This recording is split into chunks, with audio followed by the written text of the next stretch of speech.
Hello and welcome. Let's take a look at the top story we're tracking for you. Ukrainian President Volodymyr Zelensky has said he is counting on India, which now holds the G20 presidency, to push for the implementation of a Russia-Ukraine peace formula. Prime Minister Modi and President Zelensky spoke over the phone on Monday.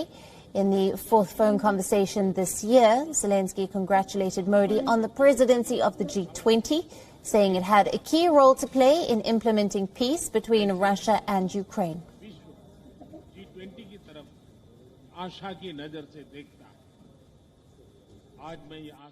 Сьогодні говорив з прем'єр-міністром Індії. В наступному році саме Індія головуватиме у Великій Двадцятці.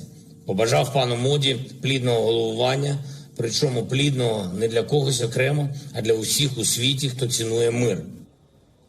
In a tweet after the phone call, Zelensky recounted the announcement of his peace formula at the G20 summit in Bali in November to end the war.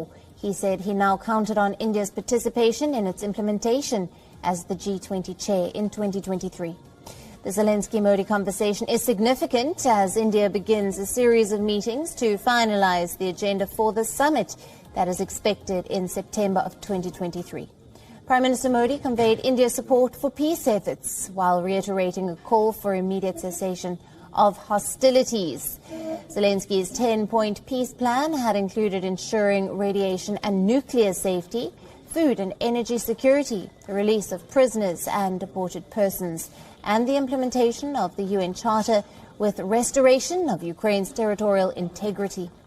Kiev has said it wants a UN-backed peace summit in early 2023 to end the war. However, it specifies that Russia must face a war crime tribunal first. The Modi-Zelensky phone call comes in the backdrop of a meeting of the CIS nations and huge support from Belarus for Russia's military operations in Ukraine. This includes the nuclear-capable Iskander missiles.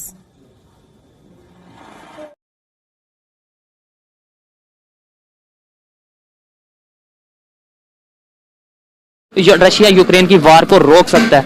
ये रोक नहीं सकता, लेकिन उसमें अपना एक major role play कर सकता है उसमें, क्योंकि इंडिया इस पूरे खित्ते में काफी बड़ा प्लेयर है, उनकी इकोनॉमी काफी बड़ी है और ग्रोइंग पावर है बिल्कुल। हर अगर देखा जाए तो एशिया में तो चाइना, इंडिया, ये काफी बड़े मतलब इनकी काफी पावर है एशिया में। क्या उनकी पॉलिसीज ऐसी हैं या उनकी क्या ऐसी क्या चीज है जिसकी वजह से वो अपना मुफाद रशिया से भी ले लेते हैं, अपना वो रिलेशन यूक्रेन से भी बेहतर बना लेते हैं? अमेरिका के साथ भी उनकी ट्रेड चल रही है, इवन चाइना के साथ जहाँ पे लद्दाख का इशू चल रहा है वहाँ पे भी उनकी ट्रेड चल रही है। क्या ऐसा सीन है उनकी पॉलिसीज में? ऐसी क्या बेहतर चीज है कि उनकी पॉलिसी में ऐसी क्या बेहतर चीज है और पाकिस्तान में ऐसी क्या बेहतर चीज नहीं है? बिल्कुल टोटल सवाल। उनकी पॉलिसी में ऐसी बेहतर चीज ये है कि वो जो भी काम करते हैं ना, वो अपने मफाद के लिए नहीं, अपने मुल्क के मफाद के लिए करते हैं। और इधर के जो इंसान है वो जो भी करते हैं वो अपने मफाद के लिए करते हैं।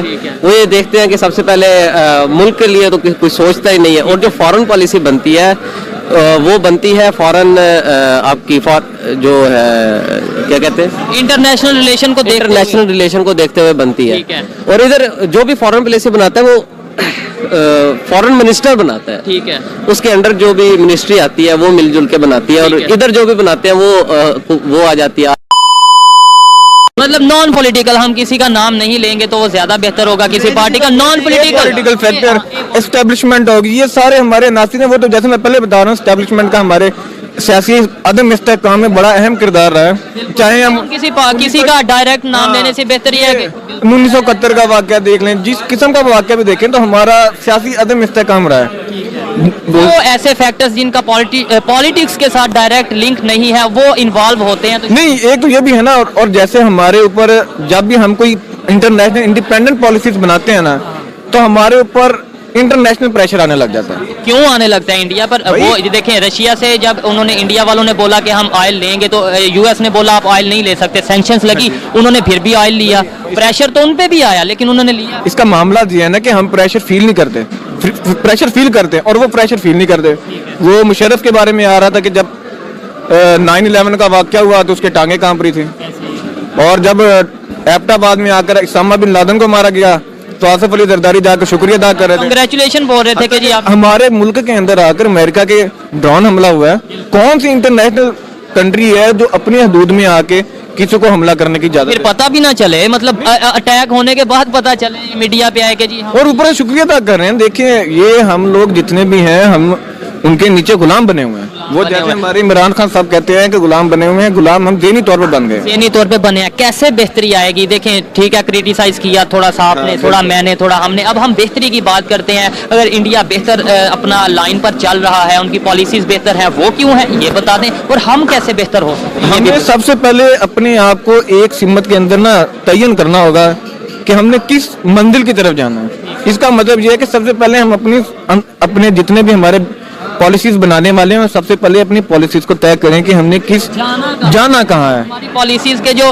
हमारा जो विजन है वो क्या है, हमारे पास विजन। और दूसरे नंबर पर अपने प्रेशर को फील करें, ठीक है, और उसे बर्दाश्त करें। ये नहीं कि किसी के प्रेशर में आकर अपनी इंडिपेंडेंट पॉलिसीज को चेंज कर लें, और अपने ताल्लुकात को हम वसी करें। ये ना करें कि सिर्फ एक कंट्री को अपना ऑप्शन बनाया। चाइना के साथ रिलेशन के तौर पर चाइना है, पहले था हमारा अमेरिका जिसके ऊपर हमने अपनी इकोनॉमी का इन्हिसार किया हुआ था, आजकल हमने इसके ऊपर किया हुआ है। अभी जैसे तेल की बात हो रही है कि तेल हमें रशिया देगा तभी हमारा काम होगा।